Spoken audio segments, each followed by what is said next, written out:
Well, hello YouTube, it's me, Fortmaster, and welcome to a new reaction. This one is by Nazumi VA, and this is how Undertale and Deltarune create fear.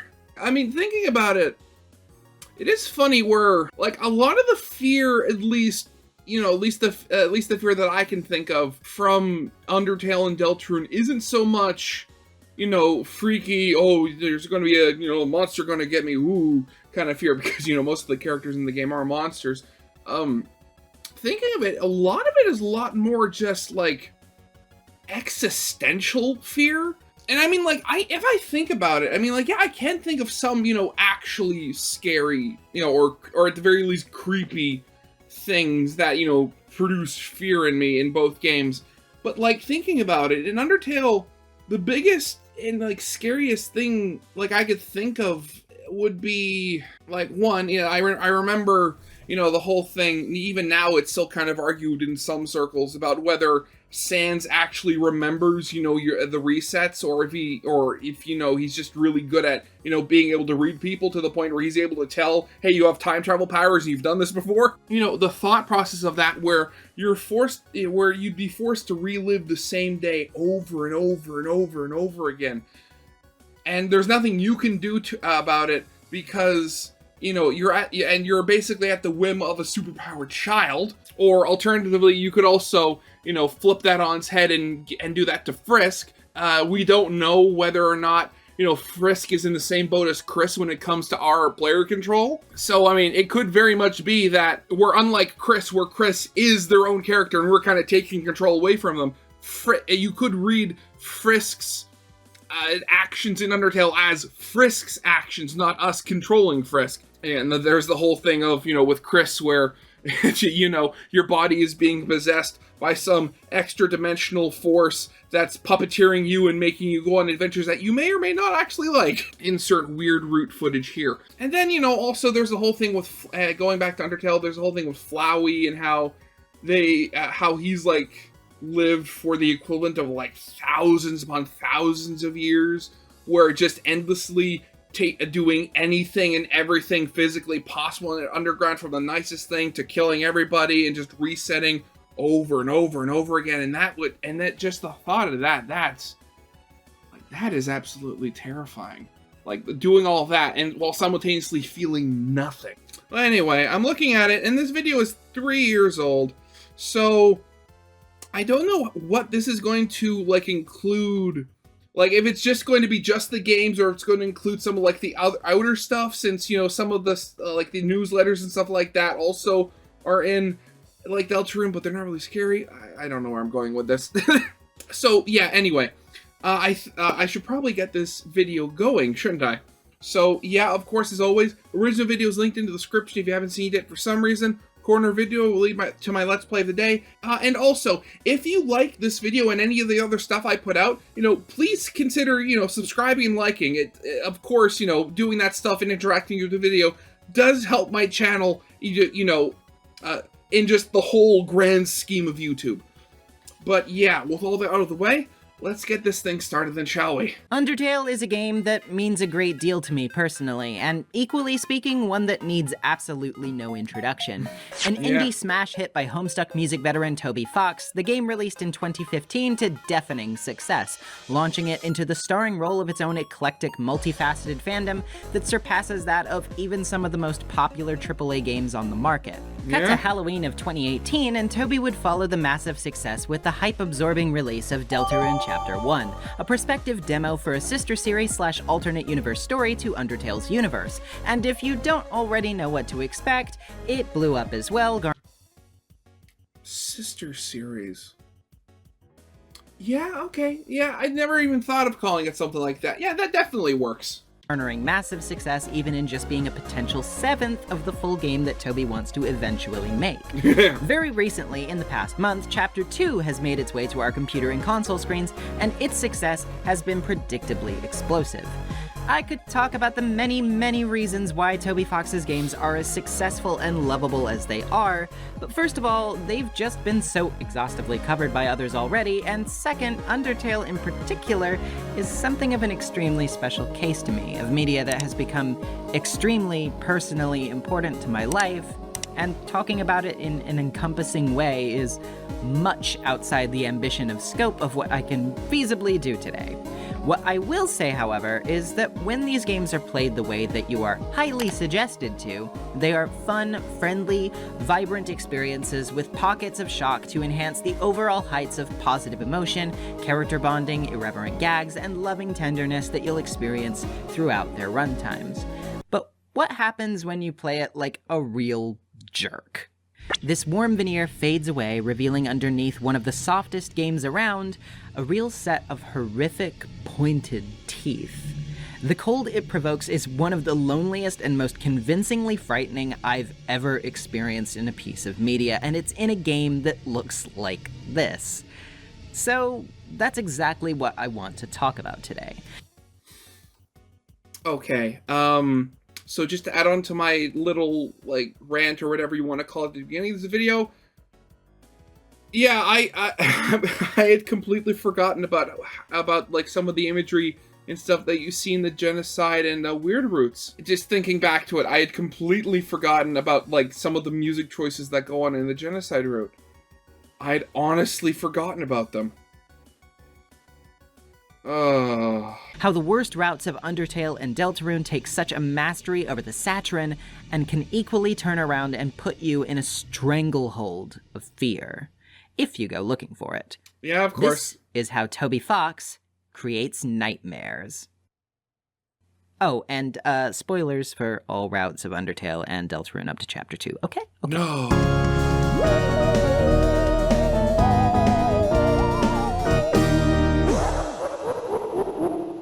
Wait, when was this? Okay, so it says 3 years ago. Oh yeah, October 22nd. Okay, never mind. This is a Halloween video. Undertale, for those of you living under a rock, is a game with, ultimately, a pretty simple premise. It's a JRPG-style adventure in the same vein as something like Mother 2 or 3. You follow a pretty simplistic path through a kooky and crazy world filled to the brim with memorable, lovable characters, hilarious and quirky events, bizarre enemies, and a kick-ass soundtrack. The around 6-hour adventure will, however, take you through slightly different versions of the path depending on your decisions. Yes, Undertale is one of the most truly reactive games I've ever played when it comes to branching choices. Because this is no Clementine will remember that tier pathway system. This looks out for everything you do, to a pretty meta extent. Reload your save because you regret killing somebody, you're gonna get called out on that. Reload before you met a character, thus reliving their introduction twice, they get deja vu. Re-kill the same boss over and over, game pegs you as, quote, kind of a freak. And this choice system relates most to the combat of Undertale, wherein you are heavily incentivized to go through the game without killing anybody, sparing them essentially through back and forth puzzle segments through the act menu commands, trying to see what will pass. Wait a second, what was going on over there with the Greater Dog? Why was he half in the floor? Pacify them and end the fighting, meanwhile dodging their projectiles on low defense stats during these little Toho Jr.-esque bullet hell screens that take place on each monster's attack phase. If you manage the sometimes tall task of experiencing the game without getting blood on your hands, you get arguably the most out of the experience and are rewarded with the full extent of the story and the happiest ending, and of course the time you spend with these characters. Indeed, the success of Undertale largely runs on whether or not you can actually attach yourself to these guys, and if you don't, then I can understand why it may fall flat for some. But I adored all of them, so you can see why it grouped me. Yeah, thinking back, I remember, because this game came out when I was in college, and I remember, suggesting it to a few people while I was there, and like, admittedly, at the time, I kind of got into the whole thing. No, you got it. It's like, if you're gonna do the genocide route, don't do it the first time, otherwise you ruin your ending. Honestly, it probably wasn't the best thing for me to say. I remember one guy, I can't remember for the life of me what his name was at this point. I remember, telling him about the whole thing where it's like, oh, if you, it's like, the game remembers everything if you if you kill somebody, it'll alter things next path. Make sure you don't kill everybody the first time, otherwise you can't get the best ending. And then he just said, well, I'll just wipe the game data. And I was just... I mean, I wasn't deflated, but I was just sort of... flabbergasted, I guess would be the right word to use. Because... I mean, granted, like, I think part of it was just me not really thinking of that before. About, like, oh, hey, yeah, it is a computer program. Just go into the files and delete the, the appropriate things. But just the thought of doing that and just erasing what you did permanently in the world of Undertale, even though, again, it is a computer game. The thought of that seemed blasphemous to me at the time. Taking the path of least resistance and failing not to start killing things is not, in general, what nets you the full road to the dark side, though. Instead, this basically earns you one of the game's many neutral endings, which, depending on how many or what specific people you kill, can get you anything from a light talking to with a bittersweet downer ending, to a truly bleak ending with Sans telling you to go to hell. This means that the true path of no mercy is not one that somebody stumbles into on accident, as it is characterized not just by killing every monster you encounter, but never moving on from an area until you stop encountering them. Some people call this path by a different name, and for a few reasons, not the least of which being this video's ad status, I'm not going to do that, so moving right along. The path of a merciless player in Undertale is not one to be easily crossed. There's a high likelihood while playing the game that you will have at least played the pacifist run before ever attempting something like this. And it's a sobering realization once booting the game up again after that, when you're faced with the literal main antagonist of the game declaring that you, the player, are the last obstacle in the way of these characters truly moving on with their happy ending. Your role is done. You could close the game and walk away, leave them to it. Or, for your own selfish curiosity, just like Flowey did when he had the power to save and reload, a power he so eloquently notes he lost when you showed up, you can rip everything away from them, reset everything to zero, start all over again, and distance yourself from the characters you've come to know and love, viewing them as just variables and numbers, wanting to see how they'll react, how they'll change, as everything crumbles around them. With great reluctance, you hover over the reset button anyway, though, because that searing curiosity inside is just too much to stomach without knowing. God, yeah. Again, I've said it multiple times, but I've never played a genocide route. I guess you could technically say I played the game like 1.1 times if you want to be really specific, because the very first time I played this game, I went in like not looking at any guides, not looking at anything, and I went in, going through the ruins, and I couldn't figure out how to like pacify Toriel, how to beat her without, actually fighting her. And I got so sick of it, I, actually fought her and killed her.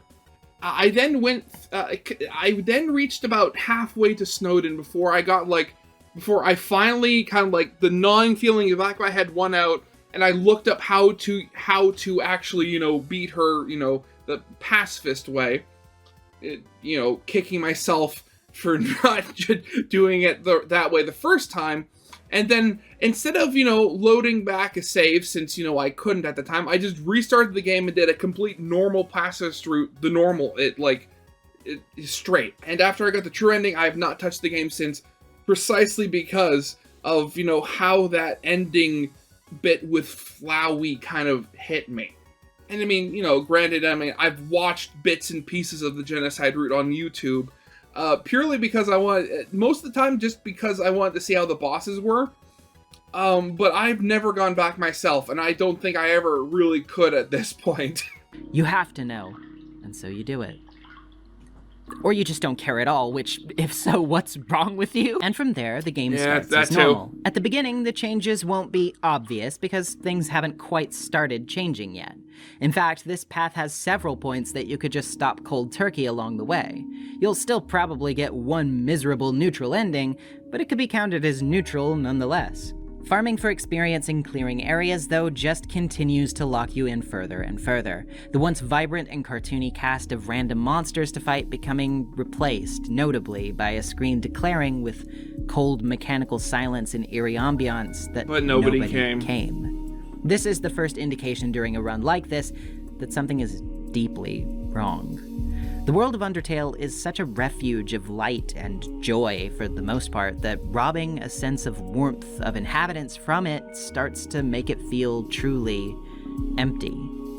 I said earlier that Undertale is a game that's relatively linear and simple in its actual path forward, but the experiences you make with the characters and the world around you is what makes that somewhat simple journey very personal and emotionally significant. The time you spend during this journey will inevitably be made up of the many encounters you face and the many creative, kind ways you're able to turn a battle into a slightly harrowing goof-off with pals. In a sense, these sets of scenes, lines of dialogue, become a big blanket around you during your first playthrough, like a big, happy, communal experience that really sucks you into the underground and makes you feel welcome. By contrast, these spaces never seemed emptier when you start killing, and that's not just because they've got less people in them. These spaces, as simple as they can often be, are so much more evidently straightforward when you stop seeing a need to stop and smell the flowers, as it were. These spaces are not conducive to plowing through at breakneck pace. This is a collection of snapshots, experiences that you should be having. And here you are trampling all over them, depriving yourself of them, and ensuring you'll never be able to have them. Not by yourself. Not when you've killed all of the people who could give them to you, one by one. All of the friendly faces who make up the bulk of your quirky adventures the first go-around begin to fade. Once brain-teasing puzzles and cute environmental hazards get swept away by the tide. The game adjusting to your prioritization of violence. Shopkeeps abandon their posts in a hurry, notes begging you not to hurt their families. Which, again, that whole thing, I mean, given that, which is kind of ironic, given, what we know of Gerson later on, where it turns out that the storefronts are literally the only safe place you can be in the underground. Encounters thin out, as if the dull wait for you is a desperate bid by the monsters to try to bore you out of slaughtering them. Maybe, just maybe, if they can hide from you for long enough, you won't wipe them out. But hour by hour passes, and encounter after encounter thins away at the now visible tally of monsters you've yet to convert to dusty corpses on the save markers. And soon enough, each area becomes another empty wasteland, devoid of the charm and love it was brimming with when you first arrived. And if you brought them to this point, you'll never know what it's like to see them that way again. This all culminates in one of, easily, the most convincing stopgaps meant to convince you out of doing what you're doing in the early game. Talking to Sans after the bridge encounter with Papyrus will earn you this dialogue. Say, I've been thinking. Seems like you're gonna fight my brother pretty soon. Here's some friendly advice. If you keep going the way you are now, you're gonna have a bad time. When I say Undertale is a game about choice, I don't just mean the arbitrary option that is really to choose, a freaky but rather encounter. The entire scope of a choice. The choice itself, the implications, the result, the fallout, the consequences. Everything anyone does will have some kind of relevance to the world around them, after all. It may not be a bad choice, and your choice may not even be everyone's business, ultimately. The choices you make in a video game by that metric seem barely above consideration, since when should the lives of the virtual influence the way you see reality? Well, for them, this is their reality. And no, I'm not here to argue that the Undertale characters are well and truly alive. That would be insane. And if they were, clearly I'd already be holding hands with Muffet, and that hasn't happened yet, so... What I'm trying to say is, the world of Undertale functions in response to consequence the way ours does, because the characters living in it know nothing else. I mean, just going off that whole thing of this is their own reality. I mean, I've talked about that one SCP, was it like 3812 or something like that? Talking about like the concept of narrative layers. I mean, like, to us, their world is purely fiction to us, and we're like higher beings that are like more powerful than anything physically possible in their universe. But to them, it's just it's home. It's where they live. It's where they keep all their stuff. They don't treat their lives like a game, they just treat them like their lives. And if you come along and destroy their lives, they're going to react the way you'd expect them to. Broken, battered, scared, and truly repulsed by you. Yeah. Every line of dialogue is made to emphasize what a threat you're becoming with each gradual step down this path.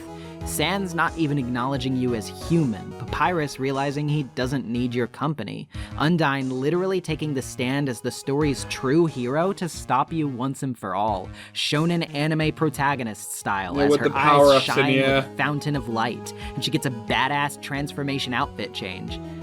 But even that isn't enough. After all, she's just a character in a game, and you're outside of it. She can kill you as many times as she wants. But you can always go back and erase her progress with another attempt. Attempt after attempt, you can learn to read her, and when she'll never be able to read you. And inch by inch, you'll close in on what seems like a mountain's gap of skill as it becomes more and more negligible, until eventually, you kill her once. And that's unfortunately all it takes. Another friend buried, another memory ruined, perverted, gone. Another area is haunted by the hallowed tombs and empty walls that once housed so much life. The life you put a silence to. And now there's no joy, no fanfare, no incident. You are alone, and you have nobody but yourself to blame. If you were as profoundly attached to the characters of Undertale as I was by this point, you'd start to realize you just may have started to scare yourself. It's an intoxicatingly frightful thought, isn't it? To imagine yourself capable of such emotionally lofty things that crush you so noticeably. Is consequence all it took for what seems like a routine grinding session in an RPG to become so heartbreaking? Thinking of that, oh god, what was it called? It reminds me of a little fan comic I read a long time ago, but it focused around, like, what was it? It was quite literally focused around the player inserting themselves into the world of Undertale. I can't for the life of me remember what it's called, but it was quite literally that where they took the form of like a human similar to Frisk, but they were like gray and monotone and stuff like that. Almost kind of like a goner now I think about it. But like they inserted themselves in because they wanted, the characters of Undertale to get the happy ending, and they wanted to be a part of it as well. And just thinking, like, I could potentially see it where, a version of events somewhere where you have, somebody like that who wants to be a part of the world of Undertale, but, can't for, obvious reasons. And I guess in some, like, sort of misguided attempt at anger or something like that, take it out on the world of Undertale by doing the genocide route, because what do you mean I can't be part of this world? I can imagine that as like some real fanfiction fodder right there. Horrifying? How many times have you done this very type of thing without blinking, without even giving it a second thought? I don't think Undertale is necessarily trying to say that video game violence is inherently bad. I actually think that people who take that away from it are doing it something of a disservice by assuming its intentions so shallow. But it certainly wants you to think about violence and how oft desensitized we can be to it under certain contexts. And it sets out to provide those contexts clearly and concisely while contrasting them with elements we don't often get thrown into the mix. Elements like, say, this heavy burden of conscience that plagues us every moment of this miserable, murderous run. It has no interest in standing aside and letting us walk neck deep into hell without a word. Overbearing or not, it wants us to know exactly where we're treading. And it wants to know if we're truly cold-hearted enough to hear that and keep going anyway. By the time you've reached Hotland, it becomes more apparent than ever that these spaces aren't meant to be empty. The well-timed interruptions of fun gag calls with Alphys and the Alphys, yeah. absurdist comedy of your many encounters with Metaton are swept into quiet, uncomfortable obscurity. Along the way, your alert to encounters arriving has changed from a simple exclamation point to an To a smiley eerie face. smile. These monsters want nothing more than to avoid you at all costs, and yet your death march continues. Thinking about that. Like, just the very idea that, potentially speaking, like from a design standpoint, the world of Undertale was not designed for you to take the genocide route. Like, I find that, like, I like that thought just on a meta level there, because, you know, again, as she said, you know, the Undertale isn't that long a game. It's like 6 hours. You can easily complete it in a single day. But just the thought of the fact that the world itself literally isn't designed for you to take the genocide route, and once you start doing so, things start breaking, metaphorically speaking. Like, oh, I love the thought of that. Well, again, on a meta sense, not the literal sense. The once peppy and perfectly fitting music that once characterized these places with a fresh, unique atmosphere is now has very faded slow into and slow, just droning soundscapes indicative of a death march. You're not bringing any kind of joy along with you. Even Metaton falls easily to you, and his battle in the original playthrough is one of the most delightfully eclectic in the run. Which, again, ironically speaking, probably would have been a better choice to stick with the box there, Metaton. The castle, by comparison, feels like a final nail in the coffin as you traipse your way across the empty halls of Newhome. Flowey, of all people, begins to vibe with you, detailing exactly how he felt when he started killing in a way that's clearly meant to reflect your state of mind going into this, as if you hadn't already been called out enough by this point. At first, I used my powers for good. I became friends with everyone. I solved all their problems flawlessly. Their companionship was amusing. For a while. As time repeated, people proved themselves predictable. What would this person say if I gave them this? What would they do if I said this to them? Once you know the answer, that's it. That's all they are. It all started because I was curious. Curious what would happen if I killed them. I don't like this, I told myself. I'm just doing this because I have to know what happens. What an excuse! You of all people must know how liberating it is to act this way. Oh god, that reminds me. There is another video that's been sitting on my shelf of my long shelf of videos I've been meaning to do reactions to. And there was, here we go, right here. Flowey and the psychology of time loops. I'm gonna have to move that one further up in the queue, because that's another. Thank you because that's another one I've been wanting to watch. I just forgot about it. At least we're better than those sickos that stand around and watch it happen. Those pathetic people that want to see it, but are too weak to do it for themselves. Hey, I'm not ashamed. I'm not ashamed to be weak. I bet someone like that is watching right now, aren't they? Nowadays, even that's grown tiring. You understand. I've done everything this world has to offer. I've read every book, I've burned every book. I've won every game, I've lost every game. I've appeased everyone, I've killed everyone. Sets of numbers, lines of dialogue. I've seen them all. But what really sets this scene apart, aside from the fact that this dialogue really is meant to put you firmly in Flowey's shoes and make you understand that you've made the same descent he did, is what comes afterward. Realizing that people of your ilk wouldn't hesitate to kill the other if they got in each other's way, the usually confident, coy, and cruel Flower starts to shake. The music becomes a low, looming drone, mechanical sounds matching the pace of ill-intended footsteps marching towards its target. Flowey relents. no longer able to hide from his fear, as slowly but surely his facade of self-assured cruelty melts away under the pressure of fear. Yeah. That's right, buddy. Flowey is scared of you. And by this point, there's a good chance that you are too. But it's a sunk cost, right? You're much too deep at this point to step out of the driver's seat, wipe your hands clean, and say this was a bad idea. You've killed way too many people to think that way.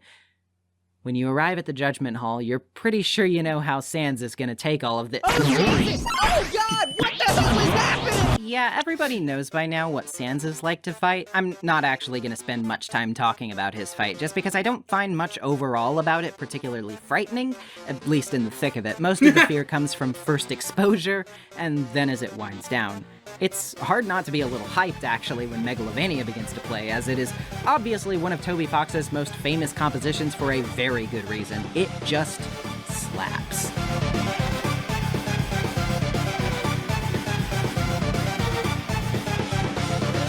I mean, I've talked about it a number of times, and I've never been able to find it again. But I've said it before, where I talked about it, like, just after Undertale came out, I came across this fan fiction that was from Sans' point of view from, his fight with Frisk, with the player. And just as he's on the ground dying, Frisk specifically says that they went through all of this just to fight Sans. Just before, Sans sees Frisk disappear as they load, or as they, restart the game to, go about it, presumably through a pacifist run. And just thinking about it now, I'm wondering, I wonder how many people in real life have actually done that. They went through the entire genocide route just to fight Sans. And then after that, they restarted the game to play it on a pacifist route. Just thinking about that, in that context, if the game was a little bit more developed, can you imagine if they had specific things that would happen in the game, or specific interactions, specifically with Flowey, that would happen if you did something like that, where you went through the entire genocide route, but you left it before hitting the final point of no return, like selling yourself to Chara.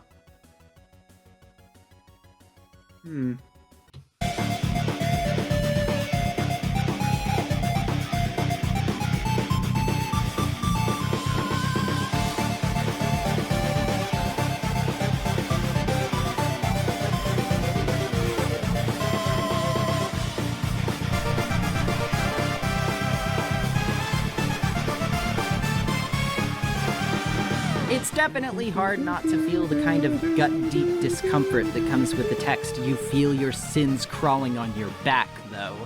And Sans' desperation as he describes he can't afford to stand back and be as non-committal as he usually is, despite his despair in knowing that you're eventually going to just kill him, is legitimately heartbreaking in a way that really does make you feel the horrific weight of making a close friend and then horrifically betraying them in every way imaginable. When the fight comes to a close, your temptation to pump your fists and declare victory will most likely be short-lived. Blood pooling on him as he smiles, Sans can only say one thing. So, guess that's it, huh? Just don't say I didn't warn you. And then he walks off. I'm going to Grillby's.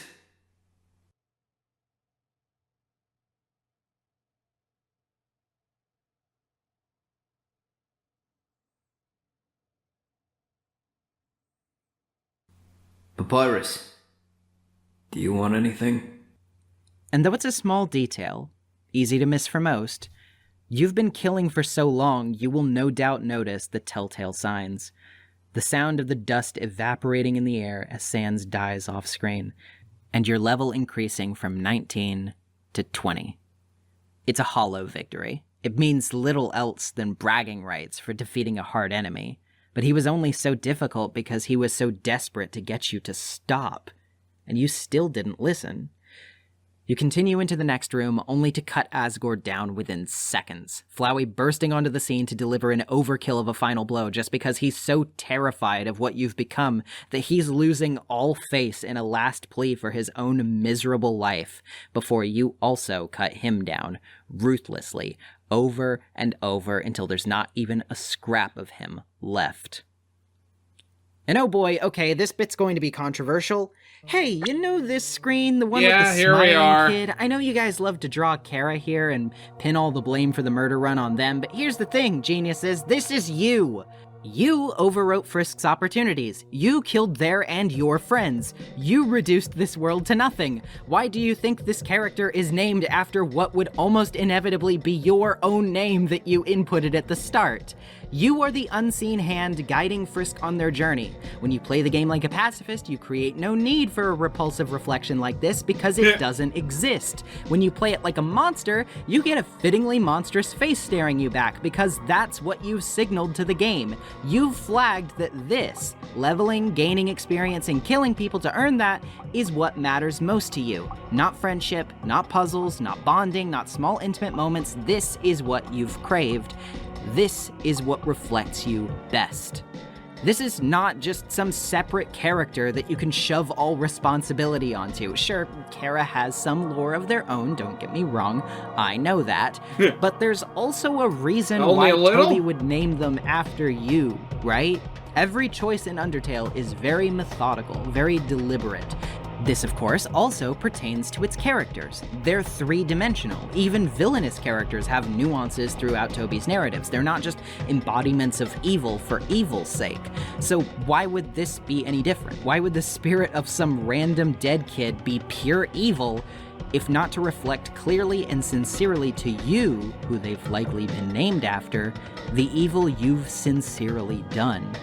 It's a hard pill to swallow, and I think that's why a lot of people stay deliberately obtuse about this point. But Undertale is a game that makes you accept responsibility, and if you've reached this screen, there's really no more escaping it now.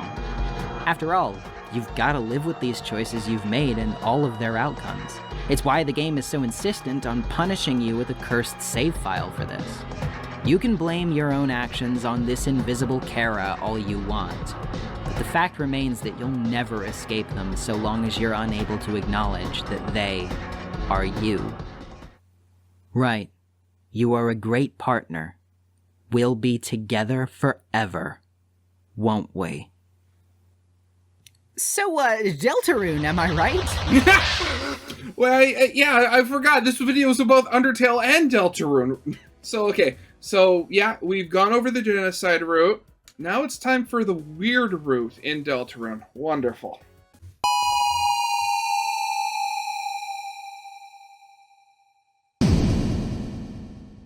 The pseudo-sequel/AU alternate universe smorgasbord recently released a second chapter, and up until its release, you'd be forgiven for thinking that there wasn't necessarily an equivalent to what we just talked about lurking within it. Yeah, here we go. After all, the narrative emphasis of player choice not really mattering much is emphasized within it from the start, with your create a character screen leading to a complete scrapping of your product and being placed in charge of the player character Chris instead. Not only that, there are many early choices offered to you under the guise of branching answers that either have little narrative difference from one another, or are outright ended before you get a chance to answer at all. Yeah. This results in a first chapter that, at most, is possible to be an asshole in, but not really be a murderer within. After all, harming enemies enough leads them to fleeing encounters altogether. The same scale of violence as possible in the darkest paths of Undertale don't really seem accessible here. Until you get a hold of Noelle. Yep. Noelle Holiday is a cute little deer girl who is one of the central fixtures narratively of Chapter 2's story. At one point in the game, you're basically separated from Susie and Rousey, the other two primary party members, and led through the city with Noelle in tow, basically trying to help her gain some level of confidence and also reconnect with Chris, who she hasn't been as close to in quite some time, despite their background as childhood friends. What you might not immediately discover as a pacifistic player is that Noelle's ice magic has the potential to freeze enemies solid. Freezing somebody solid, I'm sure you realize, is an effective way to kill somebody instantly. And since you're doing it indirectly through commanding Noelle, and the enemies have no time to escape with their lives when they see things getting bad for them, this becomes an open path for slaughter for the sadistically inclined, and the game fully accounted for this time around. Yep. The gradual and intensely discomforting tonal shift arising from this is similar in nature to the tone Undertale's No Mercy run takes, but it also takes a decidedly darker turn in one key area that I think makes a world of difference. Okay, I'm just trying to think of what you could talk specifically. One, on just a very, visual basis, whenever you complete one of these battles, you leave a frozen corpse in the middle of the world.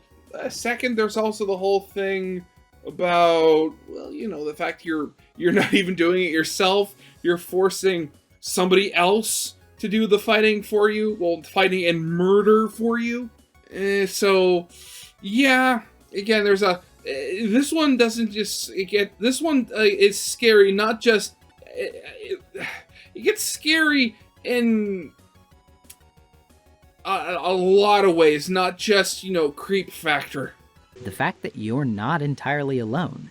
In Undertale, sure, the isolation of the whole thing made it especially eerie as you watched yourself transform into the monster everyone feared, that's true. But what makes the Snowgrave path, as it's come to be known, of Deltarune Chapter 2 so harrowing, however, is the fact that you can't actually go through with all of this by yourself, so you basically have to manipulate Noelle into doing it for you by proxy. She comes to depend on you for what she believes is an ability to press onward and become stronger, to abandon her passive nature and become self-sufficient, when really what she's doing is falling prey to your demands and being forced through fear to do monstrous things. Soon enough, the enemies you see in the overworld, a feature absent from Undertale, start hitting this point home even harder by running away from you instead of towards you for combat encounters. They're desperate not to get into that encounter because the popsicled corpses littering the city are already proof enough of what's waiting for them on the other side of it if they do. Yep. There's a device through this section used for puzzles where a laser stays activated unless you or Noelle stand on corresponding switches to let the other cross, and there's literally a moment deep into the slaughter where Noelle ponders in guilt whether she should step off the switch and let Chris get killed. It's dark stuff, and it culminates in an encounter with Birdley, the other additional fixture of this chapter from the Waking World Yep, here we go. Birdley is... okay, yeah, well, he's up his own butt, pretentious, annoying, and worst of all, a gamer. But he definitely doesn't deserve to be killed, and especially not in such a horrible way as the way you've been forcing Noelle to do up until this point. But if you go through with it, Birdley is apparently killed, or at least something happens to him to correspond with his outside self, because he's frozen solid, and he doesn't show back up for the remainder of the chapter after this. Noelle, who along with Birdley would have remained an integral part of the story even after this, just sadly disappears without a trace after this point, declaring that she feels awful. This is what I think really just hits harder than anything else in the Snowgrave path. The fact that you're not only mowing down innocent lives with your own hands, but this time you're manipulating someone else into it. Someone who will have blood on their hands, be complicit in your deeds, and who is an otherwise kind and caring person. Noelle didn't know what she was doing, but you knew what you were doing to her, and the fact that she could be made to feel so reliant on you to such a toxically dependent degree while simultaneously being terrified of you, yeah, that's no joke. Oh, God. Now, so, I just thought of something. And... I forget which video it was I first suggested this, but I remember suggesting that, the weird route, in every chapter would be different. The weird route of, say, chapter 3 when it comes out, isn't going to be the Snowgrave route. Because, I don't really see a reason or possibility of how Noelle would, somehow appear at Chris's house during the night. Unless, she unless she was investigating or trying to figure out whose voice she heard earlier, who that wasn't Chris's, and then she was kind of sneaking around the house and then saw the smoke coming out the door and all that. But I'd suggest that each chapter of the weird route is going to be very different from one another. But just thinking about it, what if as the chapters go on, you get more and more possible routes, or, you know, potentially 3. Because I just thought of, so we have this, you know, the weird route, or Snowgrave, depending on how you look at it. But what if, as chapters go on, like 3 paths open up to you? I think it was, like, whose video was it? Yeah, I think it was when I reacted to the videos by Cammy Boy G, the 7 days and 7 nights, as well as the Burger Pants conspiracy. But he had suggested that, you know, that while you'll be able to get like a normal happy ending while taking the games normally, you won't learn any lore unless you do the weird route in every chapter. And I just potentially thought, what if there might be 3? Like, we already know that chapter 2 expanded things out from chapter 1. So who's to say that chapter 3 won't be the same? Like, you'll have the normal route you play normally, the weird route, which requires you to do the weird things in every chapter, including, you know, Snowgrave. But then the third will be, I guess, for lack of a better term, I'll just call it the Snowgrave, or Deltarune's No Mercy, or, you know, actually, I'll just stick with calling it Snowgrave for, you know, for difference sake. But that will be the one where, instead of doing something weird in every chapter and kind of like going against the grains to knock things out of the whack and find out special hidden lore, that one's going to focus more on just breaking stuff like you do in this one. Like, you're taking the violent option everywhere. You're killing everything. You're essentially doing a no mercy route in Deltarune. And I just, because I could potentially see it, because again, like, I know Toby has said that chapter 3 is not going to be a very conventional chapter. It's going to be very gimmicky. And I wonder if part of the gimmickiness could potentially hint at, you know, oh, it's gone from 1 route to 2 routes to 3 routes, and then that's when, like, the rest of the chapters are going to kind of, you know, flow on from there. Again, just an idea.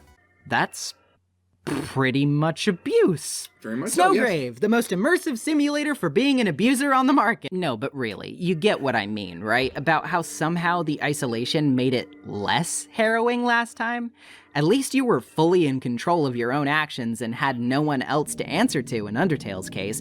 You knew that you were a monster, and you had every intention of doing this yourself to appease yourself, so long as you weren't in denial about it. In Deltarune, though, you're roping in a third party, and that's where it just becomes an even more sickly feeling. It literally makes my skin crawl, it's so nightmarish. There's just something so much more raw and horrible feeling about it, and I guess that speaks to the strength of Toby Fox's ability to instill emotion in people with his games, that this intense feeling of guilt is something he can still provoke even now, especially in a game which, in its primary happier route, made me smile so much my jaw hurt. This emotional duality is present throughout Toby's games all the time, and I think that's extremely impressive, because I shuddered to think that a man could be so talented as to make me laugh, smile, and cry with such pure, unadulterated wonder and joy and emotion in the... Okay, I was genuinely wondering whether or not that, like, that sound was part of the video or if I had something else playing. Same games that have put more fear into me than even some dedicated horror games have been able to. God, that's not even to mention the excellent weaving together of some of these elements, like with either respective fight both in the hidden pacifist method or the end boss Snowgrave method with Spamton Neo, who is simultaneously hilarious, terrifying, and host of one of the most kick-ass tracks in all of Chapter 2's soundtrack. Like, yeah, this is a banger, but oh my god, did he really just say that? Oh, and hot take, I guess. I thought this was obvious, but Chris isn't evil either, guys. I know, it's so tempting to jump right back onto the child in the green shirt is inexplicably evil despite everything about Toby Fox's characterization and writing habits contradicting me on that, but hey, people will literally adjust to any kind of narratively incoherent explanation in the world if it takes uncomfortable personal responsibility off of their shoulders specifically, so I guess you guys are getting uncomfortable again. Well, I mean, as I said before, with Frisk and Undertale, that whole portion of you yourself was kind of, that whole portion, you know, of the game where you were controlling Frisk was kind of obfuscated a lot. But in Deltarune, the fact that you are controlling Chris, and Chris is their own person that you were taking, you know, like almost full of their autonomy away, like that's a central part of the game there. Before I go today, though, there is one last terrifying bit of these games I wanted to mention, and it's extremely iconic. It even comes from the pacifist run of Undertale, so it's likely most people will know exactly what I'm talking about. But I think it's prudent to touch on, because I think it's the perfect way to concisely wrap back around on what I've been getting at here in regards to Toby Fox's mastery of a sort of tonal duality. That moment of Undertale is the fight with Omega Flowey. Oh, yeah.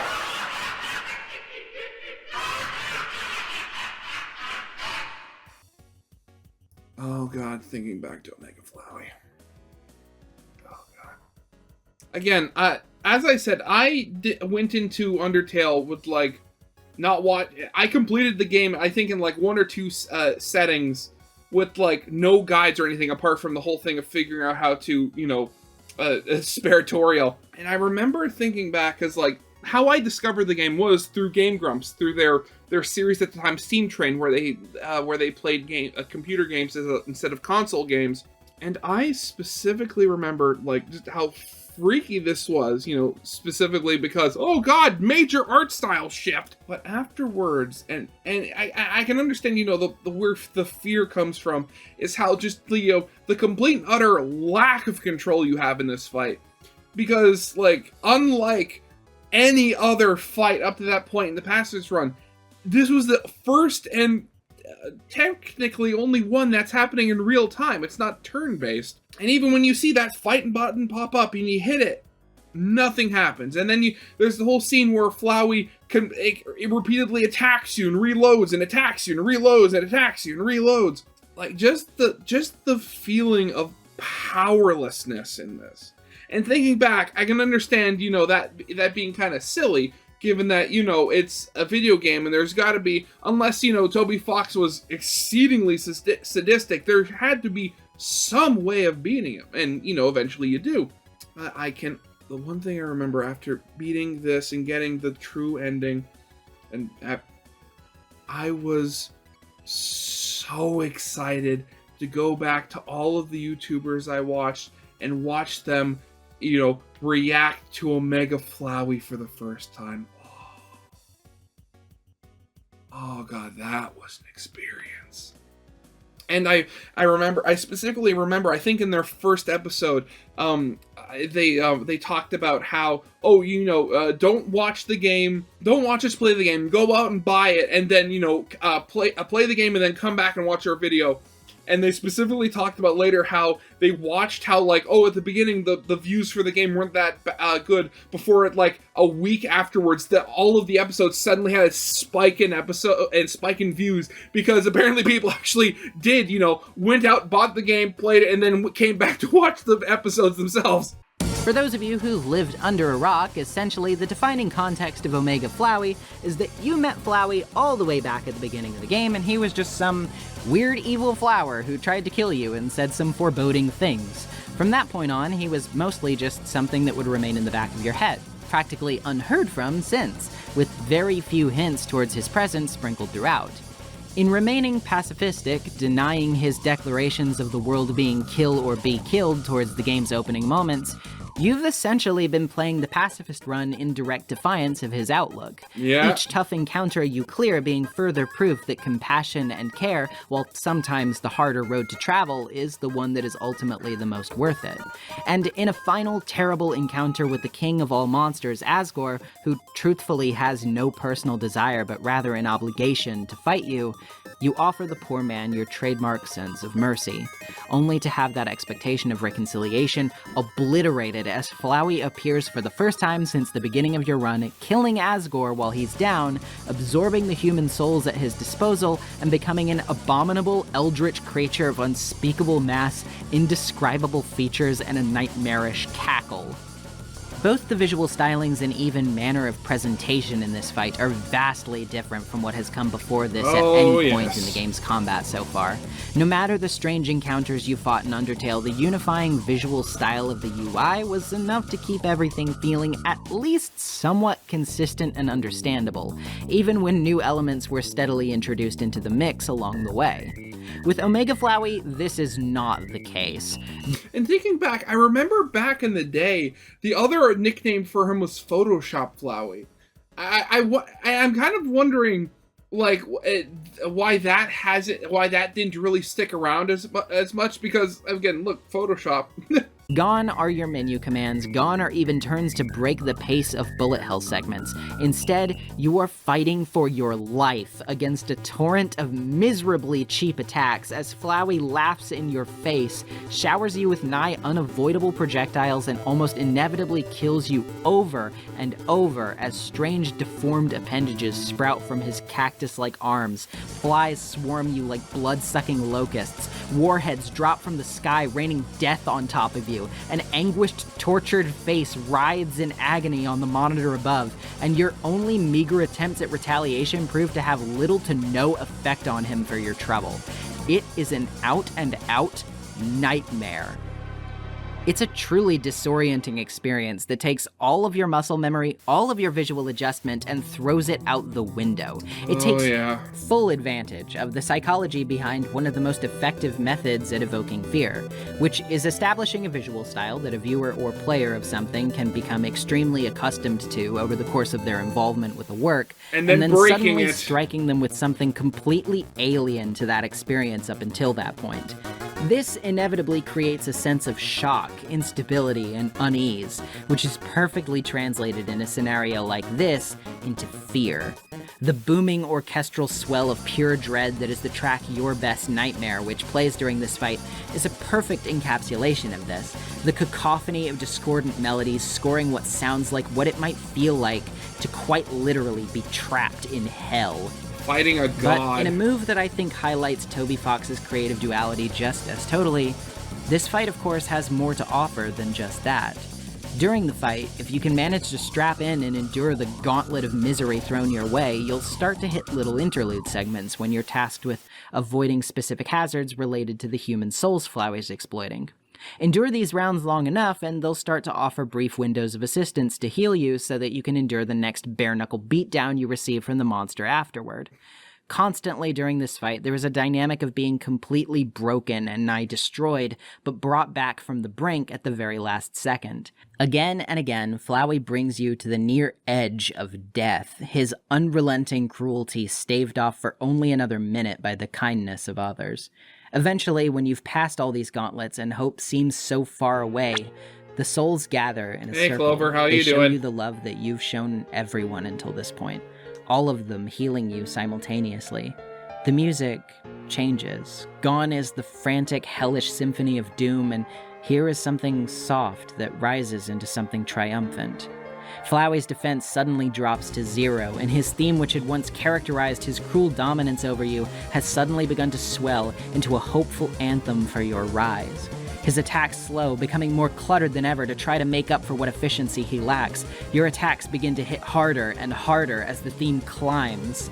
This piece, Finale, is one of my absolute favorite themes of all time in video games. The memories are coming back! The journey you've made from rock bottom up through hell's flames and back to the starting line to fight for what's good and loving once again.